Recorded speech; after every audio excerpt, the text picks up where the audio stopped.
बहुत से असुर ऐसे हुए जिनकी शक्ति किसी वरदान का परिणाम थी, लेकिन कुछ दैत्य ऐसे भी जन्मे जो बिना किसी वरदान के ही इतने प्रचंड और अपराजेय थे कि देवताओं तक को उनके आगे नतमस्तक होना पड़ा। सबसे पहले बात करते हैं वृत्रासुर की। ये एक विशालकाय नाग रूपी असुर था जिसने बिना किसी वरदान या तपस्या के ही समस्त ब्रह्मांड के जल स्रोतों पर अधिकार कर लिया था।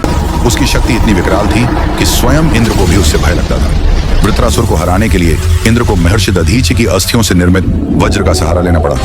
कहा जाता है कि जब तक वह जीवित था तब तक जल, बादल और वर्षा सब उसी के नियंत्रण में थे। अब बात करते हैं दूसरे असुरों, मधु और कैटभ की। ये दोनों भाई भगवान विष्णु की योग निद्रा के समय उनके कानों से उत्पन्न हुए थे। ये सृष्टि की रचना से पहले के प्राणी थे, यानी जब ब्रह्मांड भी पूरी तरह आकार नहीं लिया था। स्वयं भगवान विष्णु को इन्हें पराजित करने में 5000 वर्षों तक युद्ध करना पड़ा। और अंत में आता है भगवान शिव का पुत्र जलंधर। शिवांश होने के कारण वह जन्म से ही दिव्य और अजेय था।